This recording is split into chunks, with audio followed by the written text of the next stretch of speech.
As the 2026 schooling academic calendar draws closer, much attention is focused on the needs of the learner and the parent during this time.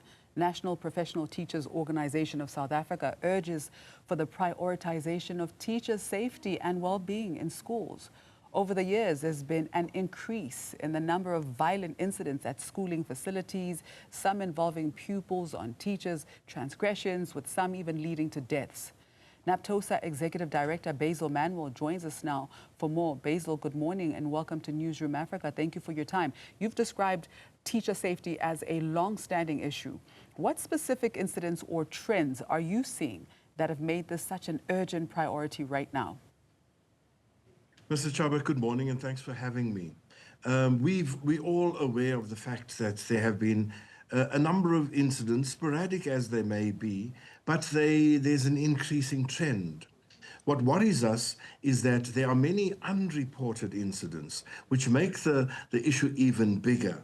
And we believe that more needs to be done to ensure safety. But it is not only about physical safety, because physical safety has a knock-on effect, or the lack of physical safety. We then have mental health issues, fear, and the problems that are associated with not attending to the mental health of teachers as a whole. Yeah. And if teachers are not well, children are not well. Let's expand on that a little bit. Now, beyond physical violence, as you indicate, you've emphasized mental well-being. What is the emotional toll on teachers who wake up every day not knowing if they'll be safe in their own classrooms?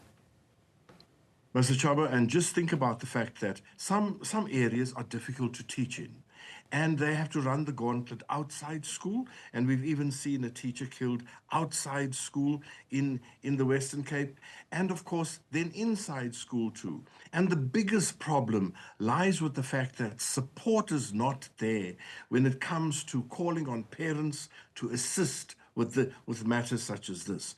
And the toll on the mental health of our teachers is enormous, because fear feeds on itself. And then, of course, because you don't feel safe, you could never be doing your best. And we want our teachers to be pulling out the best possible that they can give. Absolutely. And if that is not happening, then we have a problem. Now, there's been talk about deploying security personnel at schools to protect teachers and to maintain order. Is this a solution that NAPTOSA supports, or could this potentially escalate the situation, perhaps even leading to confrontations, more confrontations between students and security guards, rather than solving the underlying problems? Yes, we don't support as a whole just the random placement of security personnel. There are areas where schools are really, really difficult, but it is about community problems that spill over into the schools, where we will support a limited amount of that. But then reality tells you we don't have enough police or security personnel to go to all the 24,000 schools that we have. And neither do all the schools need that. But it's the underlying problems. It's about discipline. It's about the support and training of principals and the management teams of schools. And of course, bringing parents closer. I can't stress this enough. It is about parents, it's about the education department, and then it is about the school. And without all three running in the same direction, we don't stand a chance of solving the problem. But it goes further. If your physical environment is not conducive to learning, your infrastructure, then that adds to the problem, because nobody can work, pardon me, in a suboptimal environment. And that is what I need to stress as well. You've alluded to the fact that, I mean, and rightfully so, it's almost virtually impossible to monitor every single school. But we've all seen, for instance, disturbing footage like the incident at Hoërskool Jan de Klerk, where a student put a teacher in a chokehold. How common are these types of confrontations, and what happens after such incidents occur? Well, I would like to tell you that we know for sure, but we actually don't know how often things happen behind the closed door.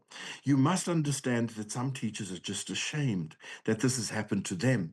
They are ashamed to share with their colleagues even that this has happened. And so they battle through it, and that impacts further on the mental health. But when an incident is known and when a teacher reports an incident, there is a system of reporting and dealing with the child in terms of the disciplinary code. And of course, we don't want to see the summary expulsion of every child that misbehaves. That's not a solution. That is creating a problem for you and I when those children end up on the street corner. But we must have a much more effective way of dealing with these incidents so as to discourage more incidents from happening. Now, when you say we don't want to see children expelled, but you also need teachers protected. How do we balance those two needs? What does accountability look like without giving up on students? I'm talking about the summary expulsion that for every instance we want to expel a child, that we don't support. Sometimes it is necessary to remove a child from a particular environment and place a child elsewhere. Alternatively, have the child have a system of ensuring that the child goes for counseling, etc. But all this costs and all this demands that the parents are running with the department on these things. Some children need a little bit more support than others. We cannot see a mass of children because of bad behavior simply being condemned. No, no good teacher wants to see that. What we want to see is that children are given a better life chance. And that sometimes means more intervention. We can't simply say that this is a problem child, write them off. And no mother, no father wants to see their children written off. You've said parents need to take greater responsibility, which I completely agree with, for disciplining their children. What specific actions do you want to see from parents? I want to see parents come closer to the schools. We have governing bodies. Some of them are very effective, but many of them are ineffective. And even when parent meetings are called to talk to teachers about incidents that are rearing their heads, parents don't pitch. They leave that and they believe the school must sort itself out. So the first step is not anything major. Just come to school. Just be there. Just hear what is happening with your child. Support the interventions so that we work together to help your child. You said something that is quite interesting to me, which actually makes us all realize that it's often the abuser who is the person who feels ashamed. And I didn't realize that such is the case with the teachers as well. You mentioned that many incidents go unreported because teachers feel embarrassed. I mean, what does it say about our education system when educators are too ashamed to report being assaulted by their own students? I don't think it's an abnormal situation. I think it's no different to GBV. There are many women who will not let you know that their husbands or boyfriends are ill-treating them because there's a shame of failure. And that failure is exactly the same with teachers too. But not every teacher is an innocent victim here in this issue. And NAPTOSA, and I may even say all the unions, have never pretended that there aren't miscreants within the system. And to those, we also say, be careful. We've always said, respect the space of the child as well, the personal space of everybody. And sometimes threats are brought right into the face of a child, and children react. That is not an excuse for bad behavior, but it is saying that respect begets respect. Basil, if you could sit down with the Minister of Basic Education today, what are the two most urgent interventions that you would demand before schools open? I want to see that there are sufficient teachers in every school. And I'll tell you why that is a discipline issue. When you have overcrowded classes and teachers are actually busy with crowd control as opposed to teaching, then you are breeding disciplinary problems. So sufficient teachers and then, of course, sufficient support for teachers, for schools when incidents happen.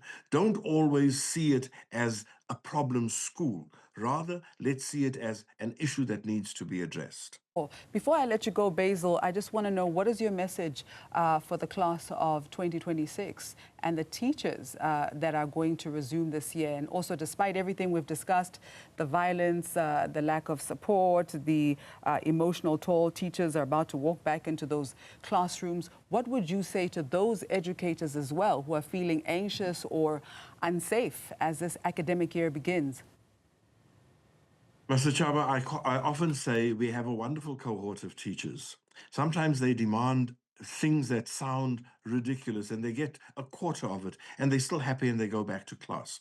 And I want to say to the teachers, thank you, first of all, for the role you play.